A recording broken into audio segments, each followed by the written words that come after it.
Sorry ass DJ. Sorry ass DJ. Gen Z itu cepat memahami menggunakan teknologi baru. Ya Bu ya, hal yang baru datang teknologi itu cepat anak kita tuh nggak diajarin lagi tuh sama temannya sudah informasi dan lalu anak-anak kita di zaman sekarang di Gen Z itu juga belajarnya lebih baik melalui pengalaman interaktif. Jadi beda dengan zaman kita dulu, benar nggak? Jauh beda. Makanya kenapa Bapak Ibu dikumpulkan di sini supaya yuk kita sama-sama pahami anak kita supaya tidak terjerumus, ya kan? Karena di era sekarang itu wah, luar biasa semuanya serba terbuka Bapak Ibu. Ciri dari anak-anak kita di Gen Z itu disebut dengan multiple identity. Nah, yang berikutnya cirinya apa lagi? Dia mendapat informasinya lebih banyak dibanding generasi sebelumnya. Itu memiliki motivasi tinggi terhadap sesuatu. Semangatnya luar biasa Bapak Ibu.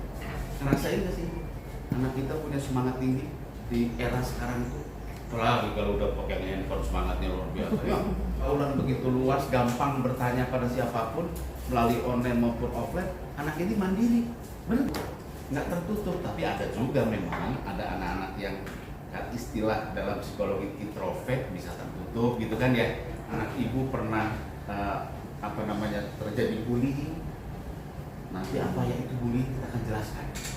Terus terjebak dalam judi online, terus apalagi pinjol, pinjaman online, panadol, bukan ya?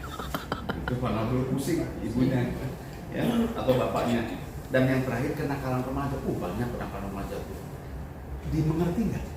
Anak itu merasa diperhatikan di secara psikologis, betul nggak Bapak Ibu? Di sisi lain, ibu juga menaruh harapan dengan begitu ibu mengawasi anak dengan baik. Itu dijalankan, ya.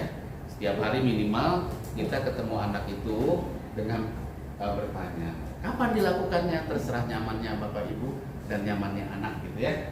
Marina berkata, pegang kening. Marina berkata, pegang dada.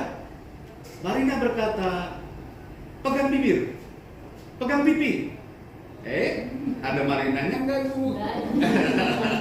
Oke. Tepuk tangan buat kita semua. Dampak psikologisnya apa? Kurangnya resiko berpikir secara masuk akal. Jadi segala sesuatu menjadi konflik sosial. Jadi di lingkungan karena kekurangan dana yang mau dipasarkan, apa aja dijual. Iya. Habis di dalam rumah, di dalam kamarnya, di dalam rumah. Habis dalam rumahnya rumah tetangga. Repot. Ya. Terus apa lagi Bu? Biasanya ya ada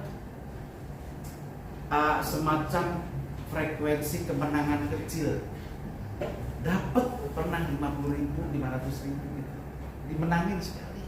Setelah itu nggak ada penambahan. Itu kok dicirikan kayak begitu. Terus apa lagi? Kalau secara global, Bapak Ibu sebagai ketahuan aja, judi online itu di dunia ini sudah merugikan hampir ratusan triliun. Orang bermain judi nggak dapat apa-apa, lalu menimbulkan kerugian yang susah dipulihkan, disembuhkan susah. Terus apa? Malah nambah tumpukan hutang. Betul nggak? Tawurannya bisa antar sekolah, di dalam sekolah, antar kelompok gitu kan ya. Terus membolos sekolah, kenakalan remaja tuh. Terus apa lagi? Pembunuhan, pergaulan bebas, narkoba. Betul nggak? Nah, kenakalan sama remaja ini apa? Sering melibatkan berbagai perilaku yang melanggar norma sosial. Ya, jadi dilanggar aturan sekolah. Apalagi yang dilanggar? Hukum. Dari sejak usia sedini sekarang itu, ketika ada ibu lihat ini anak kok senengnya gaulnya yang bebas-bebas gitu, terus ribut-ribut gitu ya, sudah dikasih kasih pengertian dengan bijak, penuh kasih sayang. Bagaimana sih kalau ini terjadi konflik ini, kamu akan terlibat, kamu akan dipanggil polisi, di sekolah kamu dapat hukuman, gitu ya. Yang kedua, solusinya atau jalan keluarnya yaitu mengikuti program pengembangan karir di sekolah, pengembangan karakter di sekolah. Jadi di sekolah itu ada pengembangan yang di BK barangkali ya, bimbingan karir itu juga ada pengembangan. Jadi kalau karakter orang yang marah itu seperti apa pemarah, supaya anak kita itu bisa berteman dengan orang-orang yang punya karakter yang baik. Lalu solusinya yang ketiga, yang terakhir, biasanya keterlibatan aktif di keluarga bapak ibu itu sangat dibutuhkan yang paling utama. Itu termasuk kenakalan remaja, betul. Yaitu yang pertama penyebabnya tidak hadir tanpa izin. Nah, itu penyebabnya. Karena apa? Sering melakukan kegiatan yang tidak produktif. Dia izin sama bapak ibu di rumah, dia belok ke tempat lain. Kalau dulu main game gitu ya, ke warnet atau ke tempat lain dan sebagainya. Ya. Penyebabnya apa lagi? Biasanya umumnya disebabkan oleh rasa bosan, biasanya. Ya, arahnya karena sering membuli dia dan tidak ada motivasi. Yang pertama biasanya prestasi sekolahnya pasti menurun. Bisa-bisa tidak naik kelas.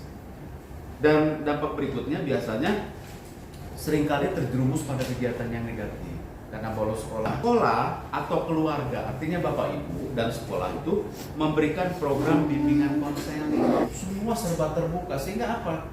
Memunculkan si anak ini ingin mencoba sesuatu yang dia tidak pernah alami. Sehingga apa? Pendidikan seks itu perlu sejak dini diarahkan bahwa mungkin secara lebih tepat pendekatannya secara agama, secara moral. Masing-masing agama pasti tidak melarang yang namanya kehidupan tanpa di luar nikah dan sebagainya. Lalu kurangnya pengawasan orang tua. Nah ini lagi-lagi pengawasan. Jadi orang tua harus perlu mengawasi minimal, seperti saya ulang lagi, sehari 1 kali bapak ibu bertanya pada anak kita kondisinya seperti apa. Ya. Lalu apalagi pengaruh negatif dari media dan teman sebaya. Ini dari media tadi yang saya bilang luar biasa. Dia bisa mengakses kemana saja sehingga dia tergerak keinginannya untuk memenuhi kebutuhan seksualnya. Dampaknya apa Bapak Ibu dari penyebab itu? Yang pertama, terjadi kehamilan di luar nikah. Udah pasti. Penyakit menular pasti akan terjadi. Dan yang ketiga, stigma sosial yang melekat. Artinya apa? Hukuman secara sosial. Perlu pendidikan seks yang komprehensif. Jadi ibu membahas, ceritakan tentang kehidupan ibu lebih gampang gitu.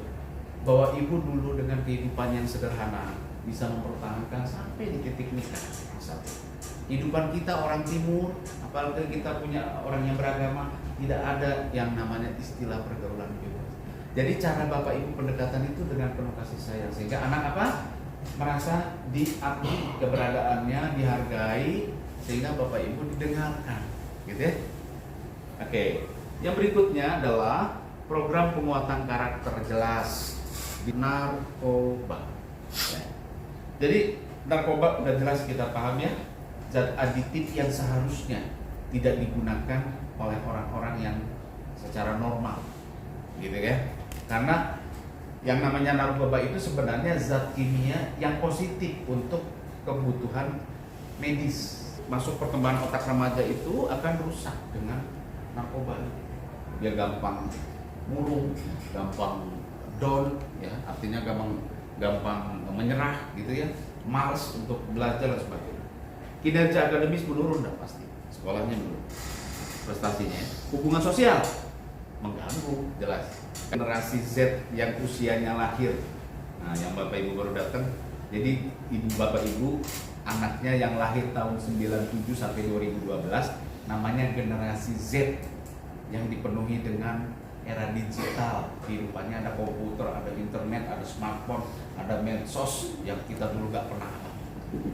Nah, pertama untuk mendidik, peran orang tua dalam mendidik generasi Z ini menjadi tangguh gitu ya, menjadi kuat, itu yang pertama adalah menanamkan nilai positif Bapak Ibu sekalian. Nilai-nilai positif itu bisa ibu jadikan role model atau teladan di rumah. Misalkan seperti apa nilai positif? Kalau di Muslim barangkali, kalau ketika anak belum terlambat mengerjakan sholat, misalkan diingetin, Yang non muslim misalkan harus ke gereja, harus ke vihara begitu ya, diingetin bahwa nilai itu penting selain belajar, selain bekerja, bahwa hidup itu perlu untuk beribadah. Betul kan? Nah, kesadaran itu harus ditumbuhkan.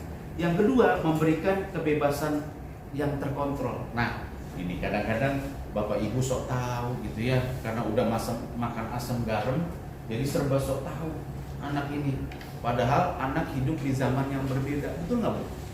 Dulu kita nggak punya zaman kita kecil sekolah nggak ada handphone, sekarang ada handphone. Kita omongin sekarang, itu anaknya lebih pinter. Itu mah Bu, katanya gosip yang zaman kemarin, bulan kemarin Ibu udah ketinggalan. Nah kebebasan ini artinya apa? Seperti tadi yang saya bilang, ada kisah anak saya.